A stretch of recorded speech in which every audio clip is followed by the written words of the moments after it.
Well, let me start by saying what a pleasure it is to get a chance to talk to you. I'm a huge fan of Berlin. Thank you.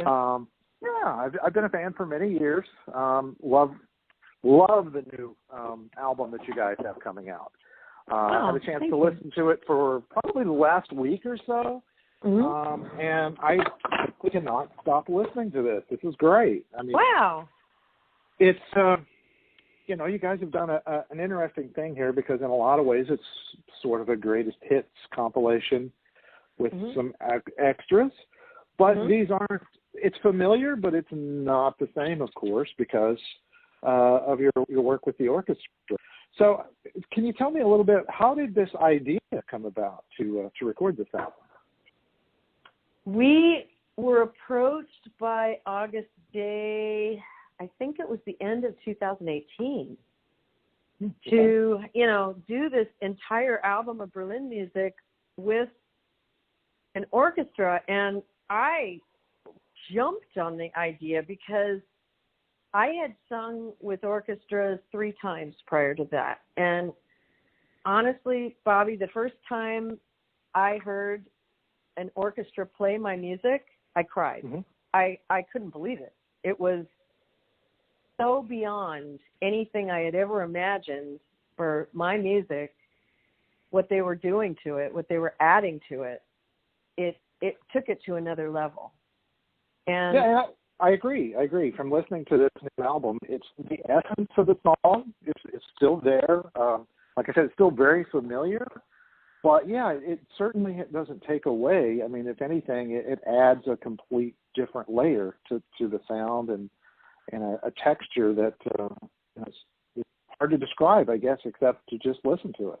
Yeah, exactly. And prior to singing with the orchestras, and those 3 times, it was for charity events mainly, and I only got to do 2 or 3 songs with them, and it was so beyond. And prior to that, when I heard Led Zeppelin's Kashmir done by an orchestra, oh my God! I mean, I always loved the song. Obviously, it's a great Zeppelin song. But when I heard them do it, it took it to another level. It was way beyond. It made me realize what a great song it is.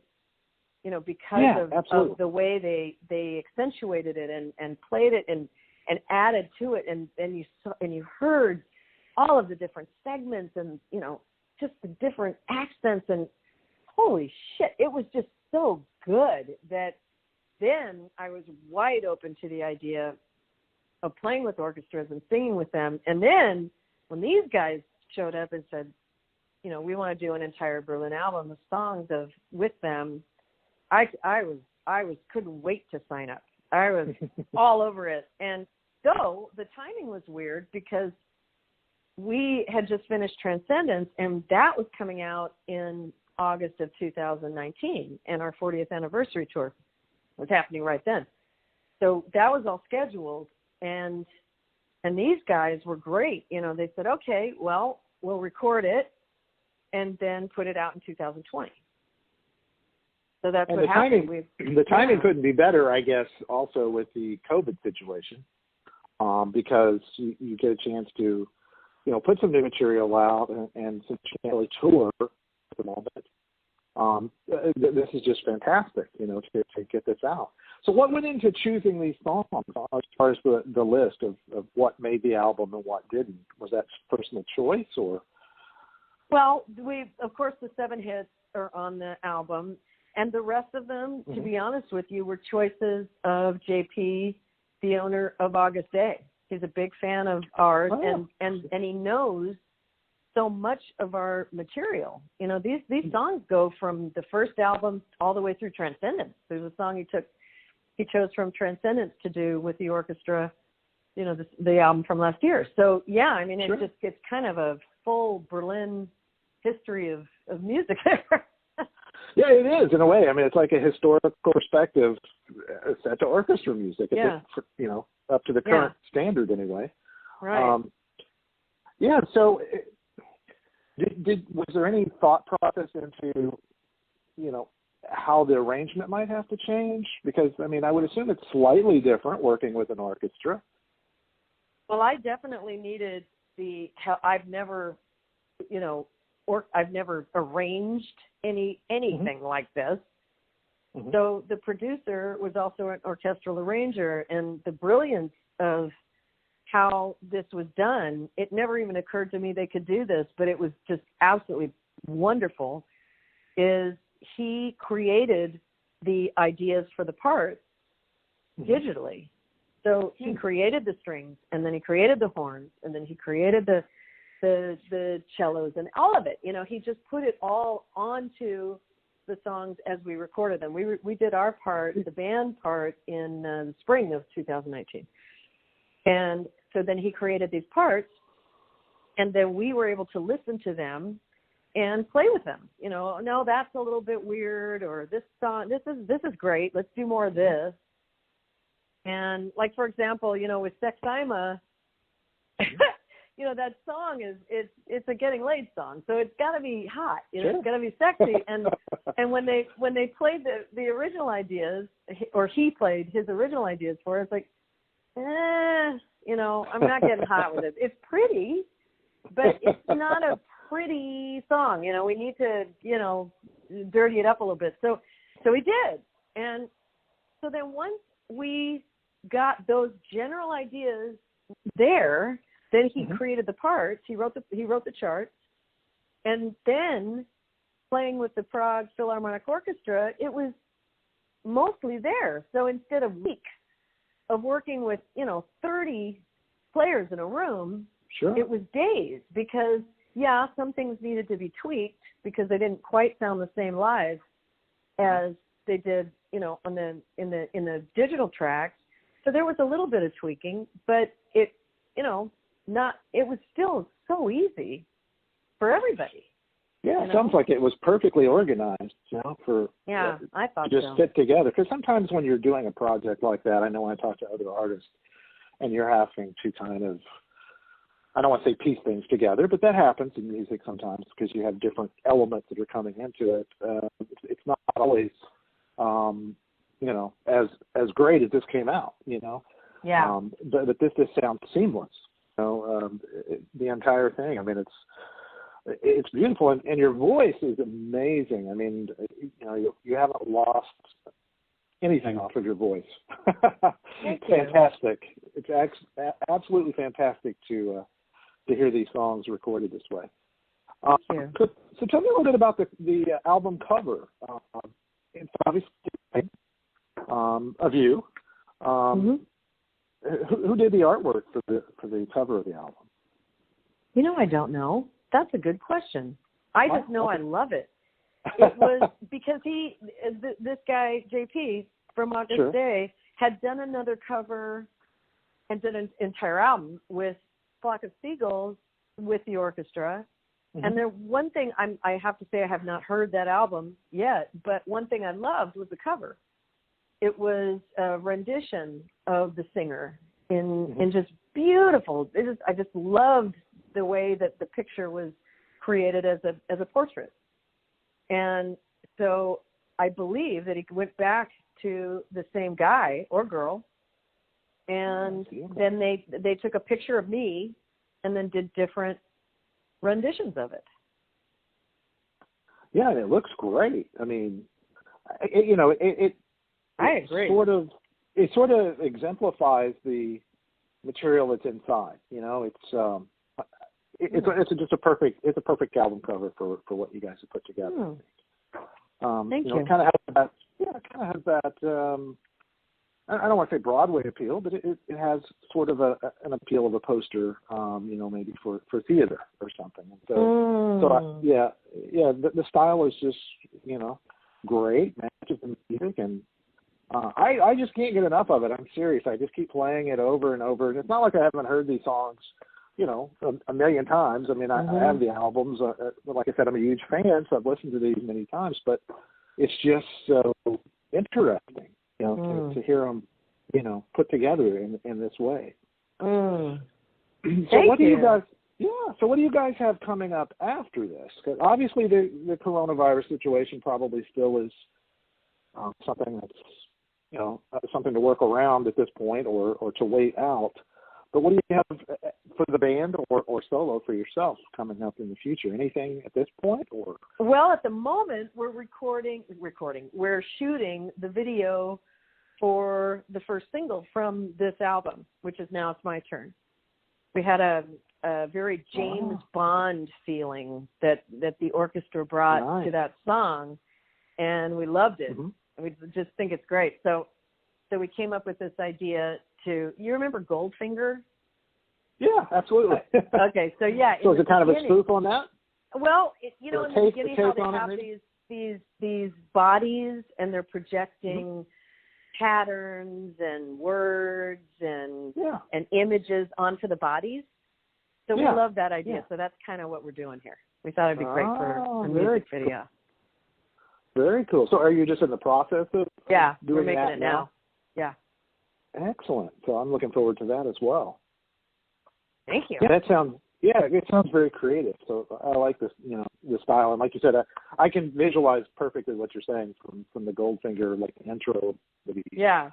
And you guys have always had interesting videos. Oddly enough, the Wild 80s, our 80s music video of the day today is No More Words, where you guys played The Gangsters, which was also a classic video, I think.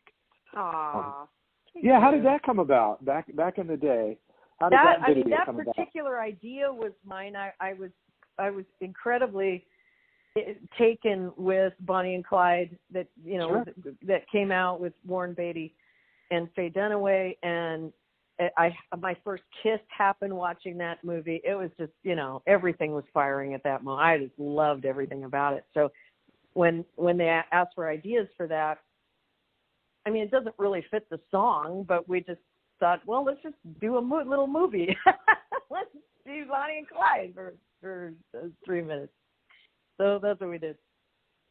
Yeah, I thought it was actually incredibly cool because it's kind of at that time, and we're going back a ways. I mean, it was sort of an artistic, video.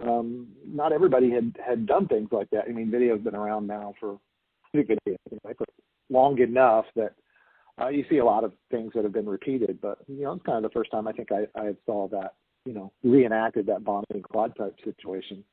We butt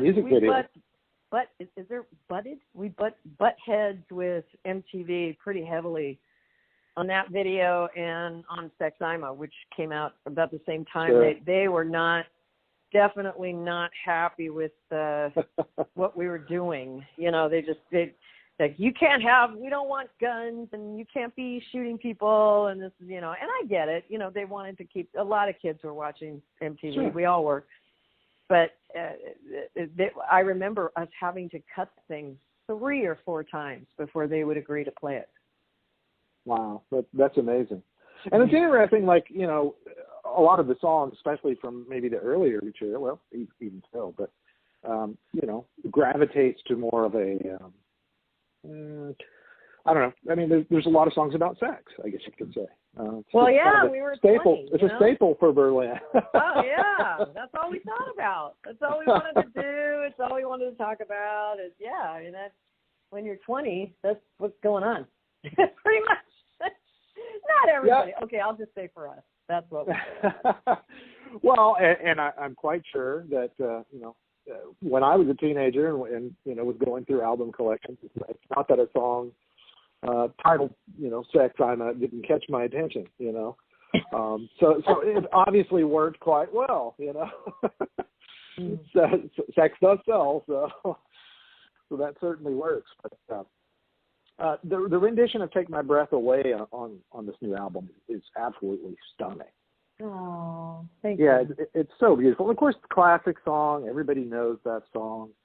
Yeah. But again, it's just, it's such a different take. I mean, it still sounds the same. Again, very familiar, but just beautifully done. I mean, the strings just add this little delicacy to it, I think. Mm-hmm. That changes it, just slightly, to give it a slightly different nuance. But yeah. So tell me a little bit about the history of that song, because I know from what I've heard anyway that "Take My Breath Away" was a little bit of a problematic, I guess, with the members of the band at the time. It was, and it's so nice to be working with John again in Berlin, because we're both older and we both have the gift of perspective in what was actually going on at that time. And we can talk to each other now when we could not then. I mean, our communication broke down so badly. We weren't speaking at the end of what tour was that? We were opening for Frankie Goes to Hollywood in Europe, and, doing cold hockey arenas. I mean, they were massive over there. And so we got the opening slot of that. And John and I we just lost the thread. We already were really tired. I mean, we look back and go, you know what, if we'd just taken a couple of months off, none of these problems would have overwhelmed us. We would have just taken a breath and connected with some friends. Prior to that, it was a treadmill of do an album, go on tour, do an album, go on tour. And it was nonstop. And so John, on top of this, John is working on the third album and trying to come up with singles, because the record label's breathing down his neck. He's the main writer in the band at that time. I just, I wrote, but I wasn't, they weren't looking at me like, all right, you got to make the next single. I wrote as I wanted. I had more freedom than he did. And so the label's going, okay, we want this. We're not hearing singles here. And he's struggling, trying. This is the last album of our deal. He's like, this can all go away. He's trying to create music that both satisfies Berlin and the creative aspect of what we are, and satisfies a record label who's paying for everything. So he's struggling, and he's not winning.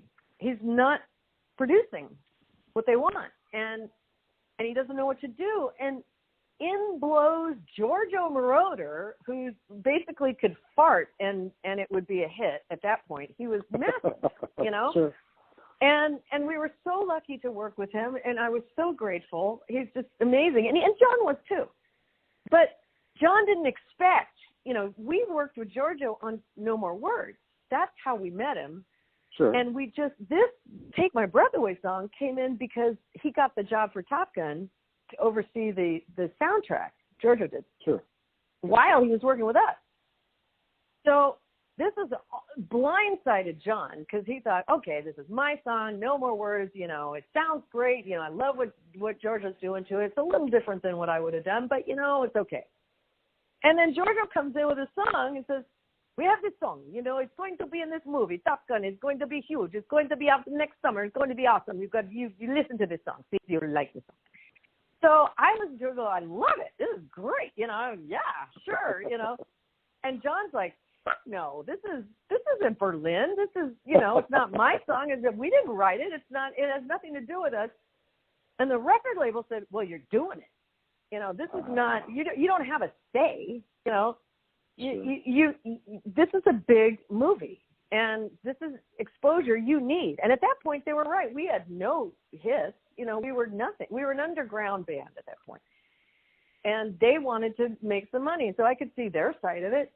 But John was like, what the fuck? And then it's huge. It's like Jordan has like sneezed it into a tissue, and it's like bigger than anything else that we've ever done ever in the history of life. And every country is making it number one. And John's just like, what the fuck? He felt like cut off at the knees, like his balls were cut off, like he couldn't do it. He just couldn't. It was that creative control that so many people have. You have that creative aspect. It's hard to let go, I think, sometimes, or to let someone else intrude on that space. Exactly, and I totally understand where he's coming from. I mean, of course he felt, less than. How could you not? Next to writing like Giorgio Moroder was doing at that time. He was just like, he was like Elton John at his heyday. He was just, everything he did was unbelievable, So, and some people forget, when Take My Breath Away came out, you guys, I mean, we're almost labeled like an overnight sensation, but clearly you've been working diligently, on multiple albums before you ever got to that point, too. And so, yeah, that was our third album at that point. And, exactly. But a lot of the rest of the world had not really warmed up. We didn't have any hits like that. We had No More Words did pretty well, and a couple other songs did pretty well. They were top 40 hits, but not to the extent. This one took you guys over the top. Oh, my God. It was so big. So then that created, it was great, but it also created more stress because now we're working even more. Now it's like, now every country wants you to go play. So you're getting on plane and you're going to go do this. And we're already like, God, we've been doing this a long time. And so instead of saying, hey guys, we need a break, we turned on each other. And it absolutely imploded. We didn't know how to talk. We didn't know how to share what we were really feeling, the fear, the exhaustion of where it was at that time. And it just imploded. Yeah, and I hear that a lot. Sometimes that breaking out point when you hit that superstar level, for some people it's almost too much. It's like you've been wanting that, but when it finally comes, it's so much to deal with. I think they could probably be overwhelming. So yeah, because you need balance in life, and a job is great, and having great success, that's wonderful, but it's still a job. It's only a part of life. I had lost everything else. I didn't really have friends. I definitely didn't have a love life. I had dalliances, but there was no time to have a real love life. And it's not fulfilling to just have a good career. Sure. It isn't enough. Yeah, you need a personal life. You need to separate yourself. And at times, I'm sure it felt like it was hard to kind of sort out Terri from Berlin. I mean, it all felt like one thing, I'm sure, for a lot of the time anyway. Yeah. When you guys were in the middle of all of this. Well, what would you say at this point? And I'll give you an option, and you can actually answer both if you'd like. But in your personal life and in the musical world, what do you think, or what would you say is your biggest achievements at this point? In my personal life and in the music world? Yeah. Wow. Now, what do you consider your greatest achievements or that you've accomplished to this point? For me, my greatest achievement for myself is being a parent. Wow. That's a great answer. That's not an easy task. I have children. Yeah. It's the most important job that I'm ever going to have.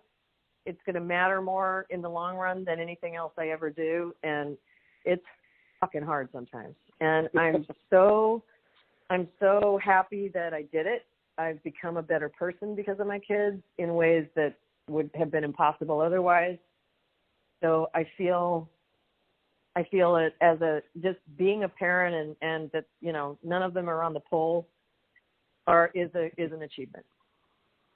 Just keep them off the pole. Yeah, I think people misunderstand that it's very fulfilling to be a parent, but it's also very difficult.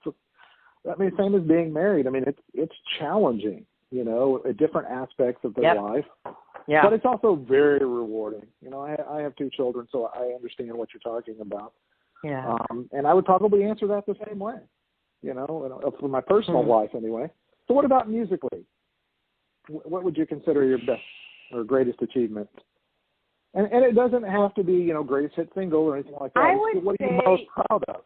I am most proud of continuing with passion through it, because that's what I miss from other artists when they die or overdose or give up. I'm mad. It's like Kurt Cobain was a genius, and I'm pissed off. I get that he was in pain. I get it, clearly enough to shoot himself. But damn it, I I wanted to grow up with him. I wanted to see what he would write at 40, at 50, at 60. Exactly. It's important to me because these artists are important to me and what they have to say. Their messages are good, and I want to hear what they are as they go on.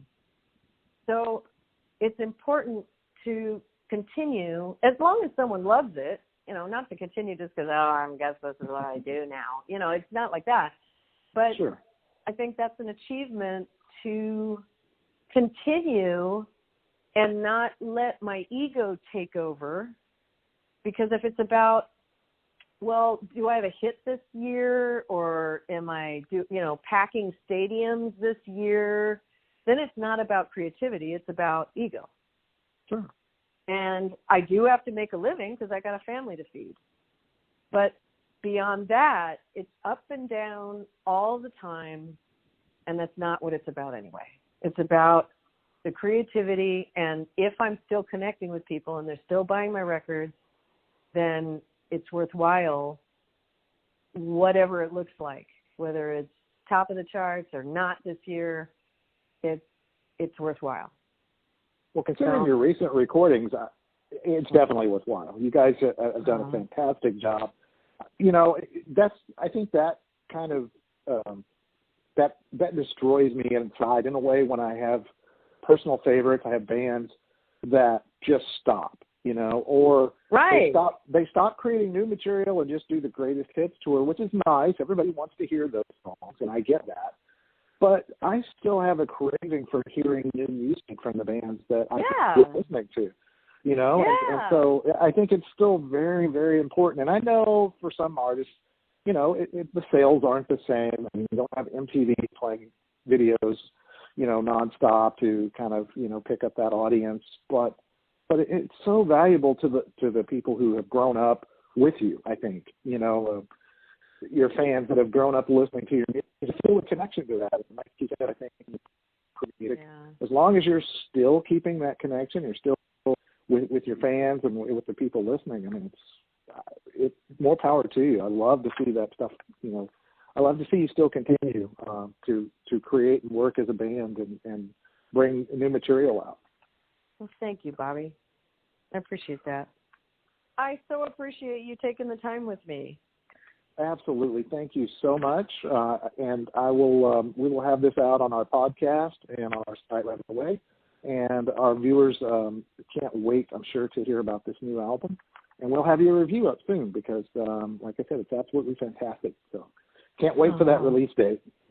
Thank you, Bobby. Thank you so much. I appreciate it. And have a great day. Okay? You take care of yourself, okay?